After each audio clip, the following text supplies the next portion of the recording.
Hello student, आज इस video में हम क्लास 10th मैथ में चैप्टर 8 इंट्रोडक्शन ऑफ ट्रिग्नोमेट्री का स्टडी करेंगे। पहले भी मैंने वीडियो इस टॉपिक पे बनाए हुए हैं, लेकिन उस वीडियो में आपको हिंदी में मिलेंगे और इस वीडियो में आपको इंग्लिश में मिलेंगे।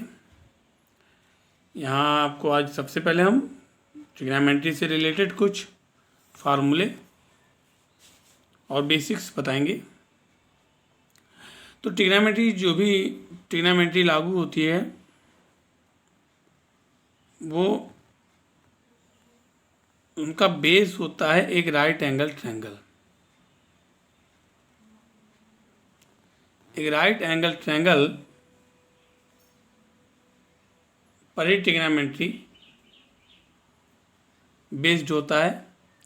ट्रिग्नोमेट्री का अगर हम मीनिंग जाने तो ट्रिग्नोमेट्री का मीनिंग होता है measurement of side of A triangle.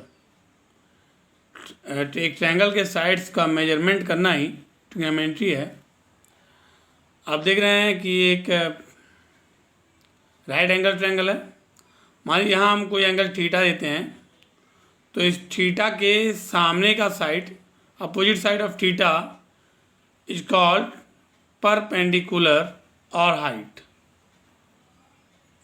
Perpendicular, और इसे बोल सकते हैं आप लोग हाइट भी कह सकते हैं। थीटा के opposite side of angle theta is called perpendicular और हाइट। जिस पर एंगल रहेगा वो साइड कहलाएगा बेस, और राइट एंगल के जस्ट सामने का साइड, राइट एंगल के सामने के साइड को हम बोलेंगे हाइपोटेनस। हाइपोटेनस यानी हिंदी में हम लोग इसे कर्ड बोलते हैं, लेकिन इंग्लिश में बोलते हैं हाइपोटेनस। तो तीन side perpendicular, base and hypotenuse.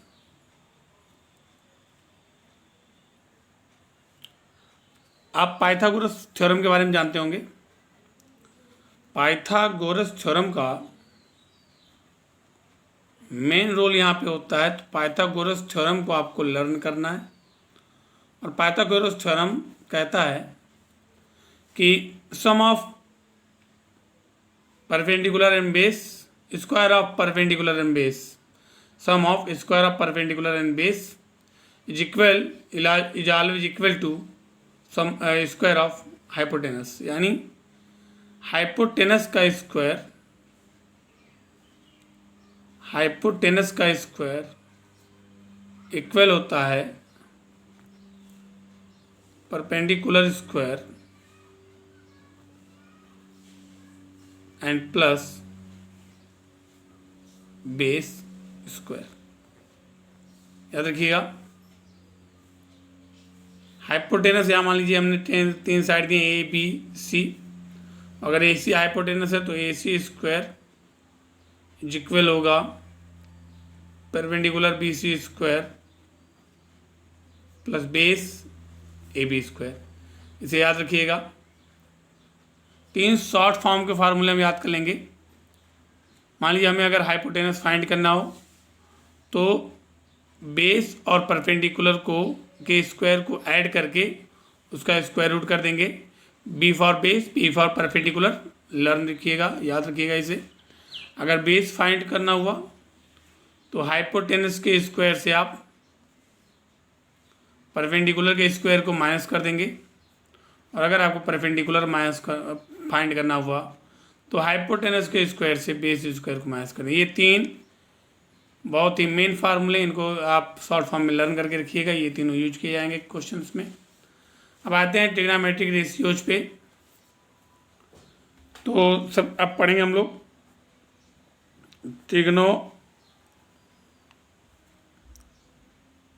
Trigonometric ratios.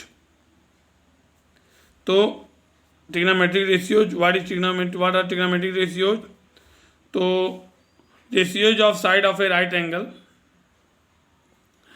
Ratios of sides of a right angle triangle are called trigonometric ratios.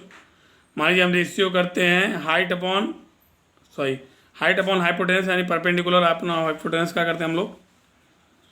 Perpendicular upon हमने कर दिया हाइपोटेनस, तो इसको बोला जाता है साइन थीटा, क्योंकि यहाँ थीटा एंगल बन रहा है। अगर हमें इसके बाद सेकंड होता है, अगर हम बेस अपॉन हाइपोटेनस कर दें, बेस अपॉन हाइपोटेनस, बेस और हाइपोटेनस का हमने रेशियो फाइंड किया, ये होगा कॉस थीटा। ऐसे अगर हमने हाइट अपॉन बेस यानी परपेंडिकुलर अपॉन बेस कर दिया, परपेंडिकुलर अपॉन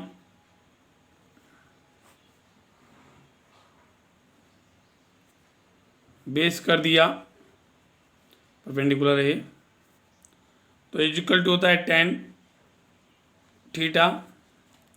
अब ये तीन हो गए, तीन इनके अपोजिट होते हैं, वैसे आप कह सकते हो तीन इनके इन्वर्ज होते हैं। tan का इन्वर्ज होता है cot थीटा, tan का इन्वर्ज जैसे ये परपेंडिकुलर अपॉन बेस होता है तो ये होता है बेस अपॉन परपेंडिकुलर।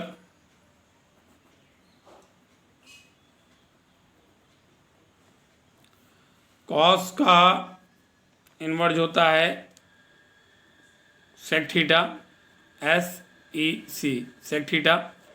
जैसे होता है बेस अपॉन हाइपोटेनस, तो सेक हो जाएगा हाइपोटेनस अपॉन बेस।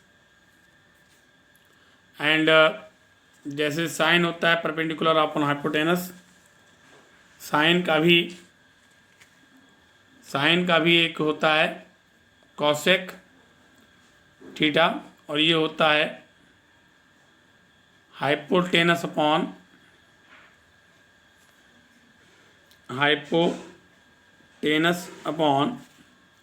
परपेंडिकुलर, बिल्कुल साइन का इन्वर्ज। देख लिया आपने, साइन कॉस tan और कॉट सेक कॉसेक, कुल 6 ट्रिग्नोमेट्रिक रेशियोज हैं, इनको आपको लर्न करना है। एंड लास्ट में 6 आपको और देखने हैं। साइन इन्वर्ज होता है कॉसेक यानी 1/कॉसेक, साइन का इन्वर्ज कॉसेक। और अगर हम कॉसेक का इन्वर्ज करेंगे, कॉसेक इक्वल टू हो जाएगा 1/साइन। और अगर हम कॉसेक और साइन का इंटू करवा दें, then sine theta into cosec theta is equal to बचेगा वहाँ पे 1। Sine theta equal to cosec, cosec equal to sine, and sine into cosec equal to 1। ऐसे सेकंड देखिए, cos theta equal to sec theta, sec theta equal to cos theta. And अगर आप sec और sine का into करवा दीजिए, sec theta into cos theta, तो equal to 1 हो जाएगा। पहले की तरह इसकी तरह ये भी 1 हो जाएगा। और ऐसे ही थर्ड लास्ट याद कर लीजिए, tan theta is equal to होता है 1/कॉट theta, and cot theta equal to होता है 1/tan थीटा।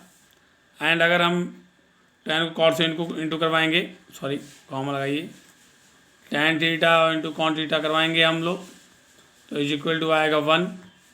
ये आपके 3, 3, 6, ये 6 फार्मूले और ये 3, 9 फार्मूले, इसे भी आपको लर्न करना है।